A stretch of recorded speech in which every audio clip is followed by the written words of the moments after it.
Heyo, I'm Colby from Sanitarium Productions. We're back again with another action figure unboxing and review.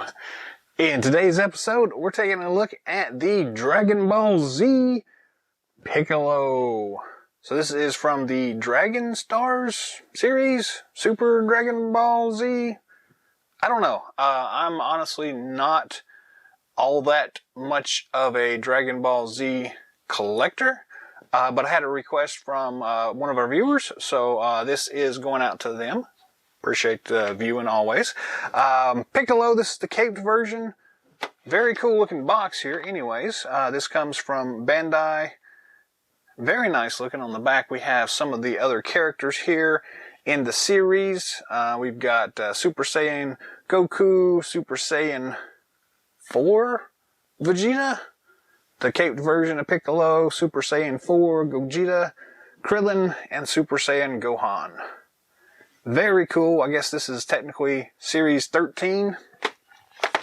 Nice looking box. These very much look like the Star Wars Black Series boxes, except they have the Dragon Ball stuff all over them. It does look very cool here. The nice kind of silver Dragon Ball logo there, Dragon Stars. We've got this cool like brick breaking black thing going on there. Nice window box here. Side has some very cool artwork there of Piccolo.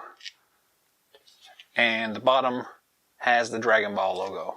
So very, very cool looking. I'm actually anxious to get in here and see what these things look like.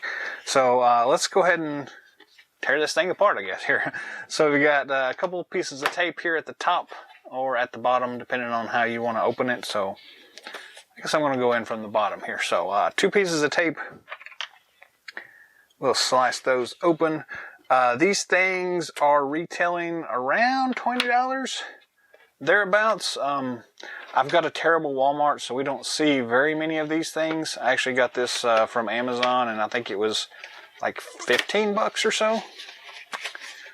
So yeah, y'all that are into the Dragon Ball collections probably know more about it than I do, so I ripped the box. Sorry. Anyways, cool box, but it's going to the side now because we don't need it here. Got a cool insert here. Very nice kind of energy build-up thing here.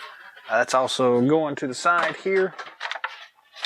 We've got the actual figure in here. Cool cape.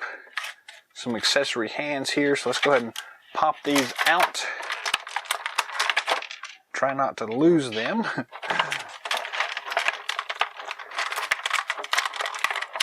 As they go shooting off into the world.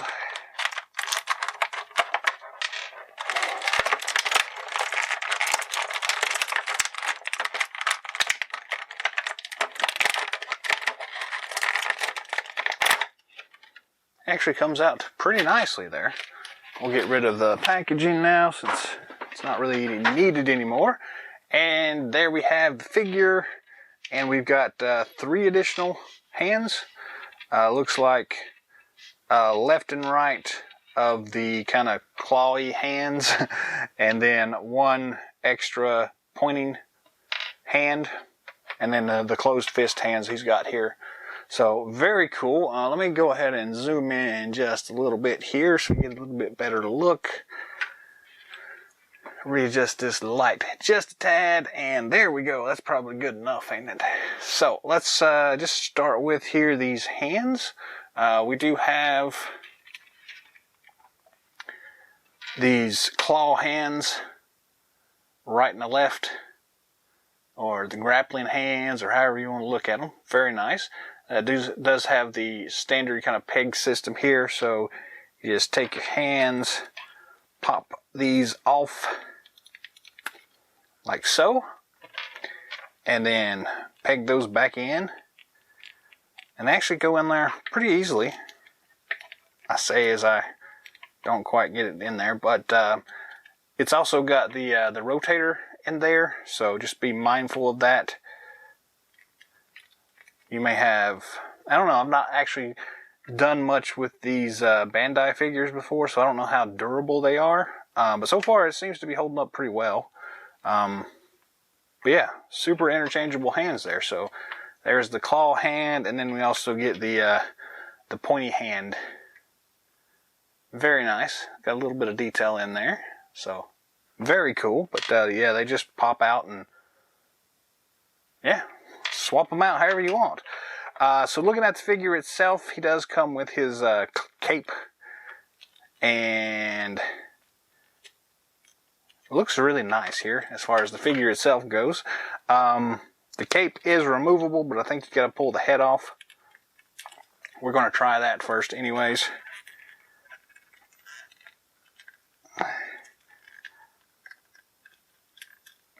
Well, maybe we're not.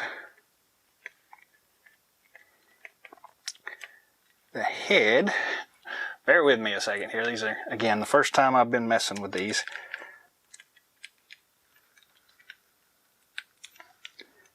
That head doesn't really want to pop off too well, so hold on for 1 second while I try to brute force it here.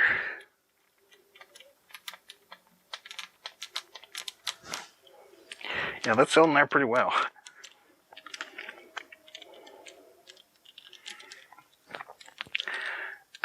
Okay, let me try a little bit harder. That's crazy.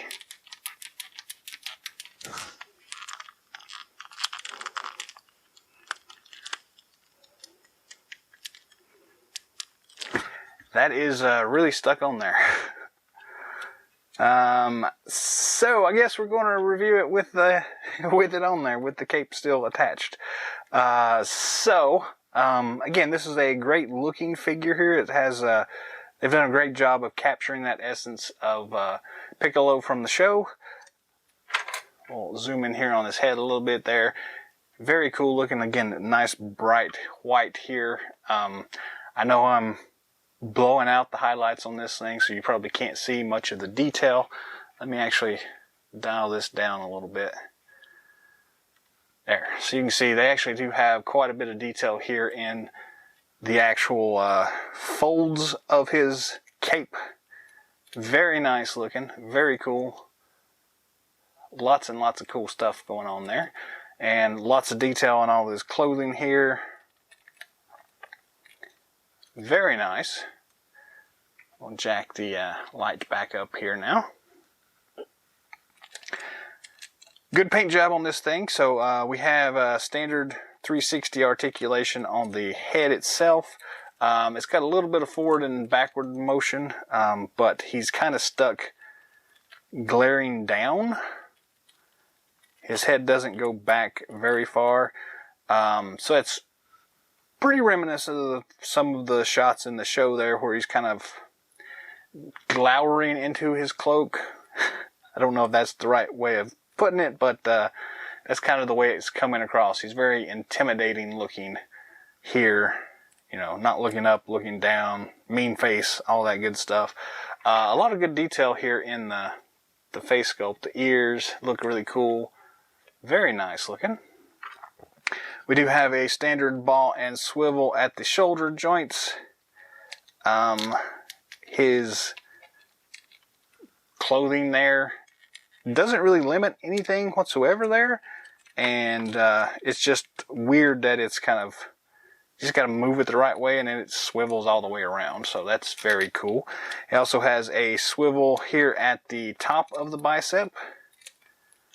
We do have a double elbow joint there. We have the swivel at the wrist, and it also rotates left and right, or depending on where you put that fist there. It's got a hinge joint on it, okay? You can get it to go kind of lots of different places, so there it goes, up and down, and you can rotate it to go a little bit differently depending on how you want it. And again, swap those hands out and you can get that into some pretty good different positions. We have a swivel at the waist. It's actually one of those weird ball joints, so you can kind of rotate them all the way around. That is very cool. We do have the standard ball joints at the hips. They also have that swivel joint there as well, so you can get it to go all sorts of different ways. We do have 2 knee joints here, one at the bottom and one at the top. So lots of different movement going on there. Kind of a weird thing in that this the top knee joint doesn't go all that far because of the way the actual pants are sculpted, but very cool nonetheless. And then the bottom knee joint there kind of goes all the way around, so that's very cool. We do have a swivel at the bottom of at the boots, and you've got like a rocker there as well, side to side swivel, and all sorts of cool stuff there, so that is very cool. I will note that there are no foot pegs on these guys, so again, this is one of the first figures I've got from the Dragon Ball line, so I don't really know what to expect out of these things. But yeah, so far I'm really digging this thing. It's got a nice feel to it. It's not like a cheap feeling figure. It's got a nice heft to it. The colors look great. The articulation is really good. Yeah, it's just a very cool looking figure here. So, yeah, that's pretty much it. I mean, very nice looking. Kind of a standard 6-inch figure here, so it works in well with things like Masters of the Universe here. You can see he's a little bit undersized compared to Zodak here, which is more of a kind of a 7-inch figure. And I don't really actually have any more 6-inch figures floating around here, oddly enough. But yeah, it's a very cool looking. I like this thing quite a bit, actually. I don't know, I've always liked the show. I got into it a little later. I didn't have cable TV, so we didn't really get most of the Dragon Ball episodes until much later. So, you know, I missed that part. I got to see a lot of them on VHS and DVD when they finally started popping out that way. So, yeah, I mean, it's a great interpretation of that particular character, Piccolo, from the show. So, for that, yeah, it's very cool. Again, about $15 to $20 range. So for that price, it's not bad at all. Again, it's got great articulation. It does really well. So yeah, I'm kind of digging it.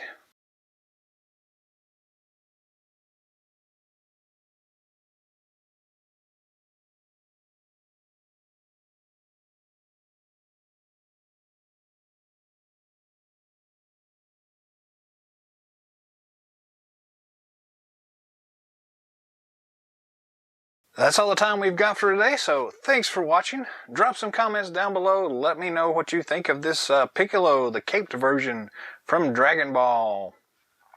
If there's anything you'd like to see in future episodes, let me know that as well. I'll see if I can get it out to you. What are your thoughts about this entire Dragon Ball line itself? Again, I'm a little late to the game with these. They're not high on my radar. I also can't find them at my local store, but I can't really find anything there, so that's not that much different, I guess, than anything else. But, yeah, I mean, which of these figures are the ones that y'all are looking for the most? Which ones are your favorites? Or, I know they have other versions of Piccolo. How does this one compare to some of those? Drop those comments down below. Let us know what you think about that sort of thing. And thanks for watching, as always. Until next time.